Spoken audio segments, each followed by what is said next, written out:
الصبح بدا من طلعته السلام علیکم ورحمۃ اللہ وبرکاتہ۔ الحمد للہ وحدہ والصلاۃ والسلام علی نبی بعد۔ آپ لوگوں کا بہت بہت شکریہ، اللہ آپ لوگوں کو جزائے خیر دے۔ یہ جو ہم بات کر رہے ہیں بچوں کا کردار اچھا بن جائے اور اچھی شخصیتیں بن جائیں، آنے والے ماحول ہمارا اچھے مسلمان بچے اور اچھے کردار کے بچے پیدا ہوں، معاشرہ امن بھری بن جائے، اس میں جو ضرورت پیش آتی ہے اچھے کردار کے لیے، تو جو سب سے اہم بات ہے، پہلے تو ہم نے ایک تمہید باندھی کہ یہ موضوع کیوں ضروری ہے۔ اب ذرا اس کے ہم مختلف انداز میں اس کی جو تفصیل ہے وہ بیان کرتے رہیں گے۔ اس میں ایک چیز ہے جو کہ محمد رسول اللہ صلی اللہ علیہ وسلم نے امت کے اندر آ کر کے بہت تفصیل سے بیان فرمائی، اور وہ ہے ایمانیات۔ کوئی بھی انسان ایمانیات کے اوپر مکمل آ جاتا ہے، جس میں ایمان مفصل ہے، جو تفصیل سے ایمان ہم لانا ہے ہر مسلمان کو، اور ایک ایمان مجمل ہے۔ تو اس میں کیا ہے کہ اگر ہم نے اپنے بچوں کو ایمانیات کے اعتبار سے مکمل و کامل بنا دیا تو وہ بچے ہر اعتبار سے مکمل ایک انسان بنیں گے اور اچھے مسلمان بنیں گے، ان کا معاشرہ قابل دید اور قابل مثال ہوگا، اور بغیر دیکھے بغیر سنے ان لوگوں کو، اور ایک بہت بڑی تعداد میں غیر لوگ جو ہیں وہ اسلام میں داخل ہوں گے۔ محمد رسول اللہ صلی اللہ علیہ وسلم نے تشریف لا کر عرب کے وہ گرے ہوئے اخلاقی اعتبار سے کم تر لوگوں کے اندر محنت فرمائی، اور یہ ایمانیات کی محنت فرمائی، تو ایک بہت بڑی تعداد میں صحابہ رضی اللہ تعالیٰ اجمعین ایک با اخلاق، با ضمیر، اچھی شخصیت والے لوگ پیدا ہوئے۔ اللہ رب العزت ان لوگوں کی محنت کو قبول فرما لے۔ یہ ایک بہت بڑی مثال اور نشانی ہمارے لیے موجود ہے۔ اس کے لیے ہمیں بھی ویسے ہی محنت کرنی ہوگی جیسے محمد رسول اللہ صلی اللہ علیہ وسلم نے محنت فرمائی اور معاشرہ بدل گیا۔ اللہ سبحانہ وتعالیٰ چاہتے ہیں کہ معاشرہ بدلے، ہدایت تو اللہ ہی دیتے ہیں، اور اللہ چاہتے ہیں ہر آدمی ہدایت لے، اچھا رہے، ایمان والا بنے، اور معاشرے کے لیے ایک اچھا مثبت ایک انسان ثابت ہو۔ جب یہ محنت ہو گئی صحابہ پہ، تو فرمایا کہ ایک عورت یمن سے آئے گی اور نوجوان ہوگی، حسین ہوگی، اور قیمتی لباس میں قیمتی زیورات کے ساتھ وہ زمینی سفر کرے گی اور حج کے لیے مکہ پہنچے گی، اور مکہ میں وہ اکیلا طواف کرے گی اور پھر واپس اپنے گھر چلی جائے گی۔ رستے میں جنگل، دیہات، چھوٹے بڑے شہر، گلی کوچے، ہر طرح کے لوگ ملیں گے، لیکن اس کو کوئی تنگ کرنے والا نہ ہوگا۔ بالآخر سننے میں آیا، تاریخ میں جو کتب میں لکھا ہے کہ حضرت عمر رضی اللہ تعالی عنہ کے زمانے میں ایک عورت کو اس طرح سے طواف کرتے ہوئے دیکھا گیا، تو بلایا گیا کہ آپ کون ہیں اور کہاں سے تشریف لائی ہیں، تو پوری بات بتائی کہ اب یہ بتائیے کہ آپ نے رستے میں اتنی دور فاصلے سفر طے کیا ہے، آپ نے رستے میں جو لوگوں کو دیکھا کیسا پایا؟ یقیناً وہاں پر اچھے برے ہر طرح کے لوگ ہوتے ہیں زمانے میں، تو آپ کو سفر کیسا رہا؟ تو وہ فرمانے لگی، میں نے بڑوں کو اپنے باپ اور چچا کی طرح پایا، اور اپنی عمر سے چھوٹوں کو اپنے بھائیوں کی طرح پایا۔ یعنی پورا سفر اس نے طے کیا، کوئی چھیڑ چھاڑ کرنے والا، لوٹنے والا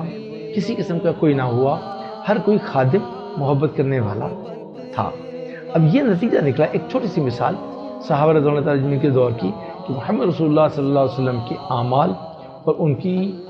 دعاؤں اور ان کی محنت کا نتیجہ یہ ہوا، ایک وہ معاشرہ جو کہ ہر اعتبار سے پستی میں اور اندھیرے میں مبتلا تھا اور برائی میں مبتلا تھا، وہ اب کتنی جلدی تبدیل ہو گیا، عرصہ کتنا لگا۔ ہمیں اس طرح سے محنت کرنی ہے، ہم محنت کریں گے انشاءاللہ اللہ سبحانہ وتعالیٰ اس کا پھل دیں گے، بہترین ایک نتیجہ نکلے گا۔ محمد رسول اللہ صلی اللہ علیہ وسلم نے آ کر کے سب سے پہلے جو بات فرمائی وہ لا الہ الا اللہ ہے، یعنی قولوا لا الہ الا اللہ تفلحون، کہہ دیا کہ لا الہ الا اللہ کہہ دو گے اور کامیاب ہو جاؤ۔ اب سب اس کے انکار کرنے لگے، اوہو اتنے سارے، ہم اپنے بتوں کو چھوڑ دیں تو یہ کیسے ہو سکتا ہے، ایک اللہ کو کیسے مان لیں، ہاں ہم تو 360 اور اس سے بھی زیادہ مختلف قبائل کے مختلف بت تھے۔ تو ہم تو بہت سارے اللہ کو مانتے ہیں، ایک اللہ کو کیسے مانیں؟ یہ تو بہت مشکل ہو جائے گا۔ بڑی شکایتیں ہوئیں، ابو طالب کے پاس بھی گئے اور جا کر کے شکایتیں کی کہ آپ کا بھتیجا ایسے ایسے کہتے ہیں، ان کو منع کریں، لیکن نہیں، سخت مخالفت کے باوجود بھی آپ علیہ السلام صبر اور استقلال کے پہاڑ تھے، اور اپنی محنت پہ، جستجو پہ، اپنی کاوشوں پہ، جو اللہ سبحانہ تعالیٰ نے ان کو اس دنیا میں بھیجنے کا مقصد تھا، اس سے وہ قائم دائم رہے اور بالآخر محنت میں کامیاب ہوئے۔ وہ لوگ ایمان پر آئے، یعنی اللہ پر ایمان، اللہ کے رسولوں پر ایمان، کتابوں پر ایمان، آخرت پر ایمان، فرشتوں پر ایمان، مرنے کے بعد کی زندگی پر ایمان، اچھی بری تقدیر پر ایمان۔ یہ وہ چیزیں ہیں جو آدمی اس کو ایمان کو زبان سے اور دل سے اقرار کر لے، اس کی شخصیت جو ہے وہ بدل جاتی ہے اور وہ معاشرے کے لیے ایک بہترین انسان بن جاتا ہے۔ تو اکثر ہم اسٹوڈنٹس آتے ہیں، بچے آتے ہیں، ان کے اندر یہ بات چلاتے ہیں، اور ایمانیات کی بات کتابوں میں بھی لکھی ہوئی ہے۔ وہ پڑھائی کے دوران جب ان کو بتائی جاتی ہے کہ لا الہ الا اللہ کیا ہے، محمد رسول اللہ کیا ہے، تو جو اس وقت ہم سمجھتے ہیں اس کو الفاظی طور پر، اندرونی طور پر اس کو سمجھنے میں ہم قاصر ہیں، اور اس سے اچھا تو وہ ابو جہل سمجھتا تھا اس کلمے کو، کہ وہ سمجھتا تھا اس بات کو کہ کلمہ میں نے پڑھ لیا تو محمد رسول اللہ صلی اللہ علیہ وسلم کی غلامی میں جانا پڑے گا، اللہ کی غلامی میں جانا پڑے گا، تو مجھے اپنی من مالی کی جو زندگی ہے اس کو چھوڑنا پڑے گا۔ تو ایمانیات جو پہلا ہے ہمارا کلمہ، لا کہہ کر کے پیچھے تمام ہر چیز کی انکار کر دیا، اور صرف ایک اللہ، باقی کوئی بھی نہیں، ایک اللہ بس۔ تو اللہ ہی سب کچھ کرتے ہیں، اور اللہ ہی سب کچھ کرنے میں کسی کے محتاج نہیں ہے، اور باقی جتنی بھی مخلوق ہے وہ کچھ بھی کرنے میں اللہ کے حکم کی محتاج ہے۔ یہ ہے لا الہ الا اللہ۔ اب اس چیز کا یقین بنانا، اب اگر اس چیز کا یقین بن جائے بچوں کے اندر، اور بچپنے سے ہی آ جائے کہ بھئی وہ اس کو نفع دینے والی ذات اللہ کی ہے، اس کے علاوہ مخلوق کچھ نہیں کر سکتی، اور اس کو بیماری سے شفا دینے والی ذات اللہ کی ہے، کسی بھی قسم کی مشکل سے نکالنے والی ذات ایک اللہ کی ہے۔ اللہ حکم دیں تو کسی کو بھی کسی بھی حالت سے نکال دیں، یعنی کہ ساری کی ساری دنیا اگر کسی کو ذلیل کرنا چاہے، ساری کی ساری دنیا، اس کے سارے اسباب، وسائل، طاقت، سب مال اور دولت مل کر کسی کو ذلیل کرنا چاہے، اللہ سبحانہ وتعالیٰ نہ چاہیں، وہ اللہ عزت دینا چاہیں، ساری دنیا مل کر کے وہ اس کو ذلیل نہیں کر سکتی۔ اور اگر ساری کی ساری دنیا مل کر مال، دولت، اسباب، طاقتیں، سب کچھ، عہدے، ساری انسانیت مل کر کسی کو اگر عزت دینا چاہیں، اللہ رب العزت اگر نہ چاہیں تو کسی کو عزت نہیں دے سکتے جب تک اللہ کا حکم نہ ہو۔ یہ یقین بٹھا لیں، اور اسی طریقے سے باقی ہمارے جو معاملات ہیں اس میں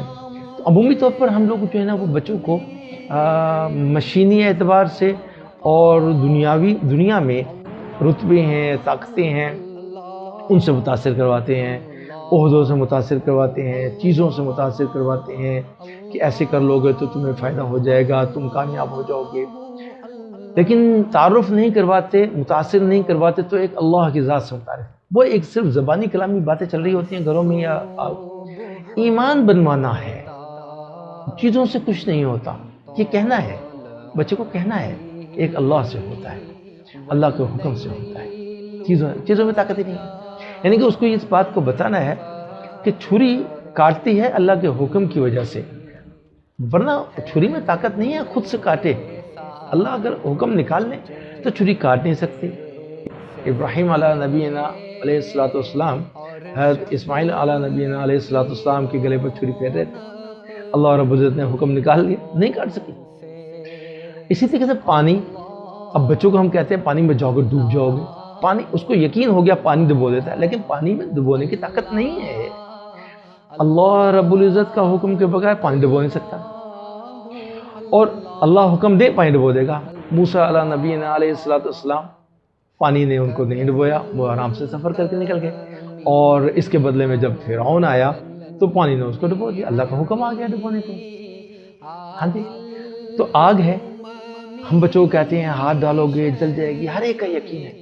لیکن یہ یقین ہونا چاہیے کہ آگ خود سے جلانے کی طاقت نہیں رکھتی۔ ہاں، قرآن مجید میں اس طرح سے بہت واقعات بھرے پڑے ہیں، اللہ یہی بات بتا رہے ہیں بار بار کہ ان چیزوں سے کچھ نہیں ہوتا، جو ہوتا میرے حکم سے ہوتا ہے۔ آگ نہیں جلا سکتی، آگ میں جلانے کی طاقت نہیں ہے۔ اللہ حکم دیں گے تو آگ نہیں جلائے گی، اللہ حکم دے گی آگ جلا دے گی۔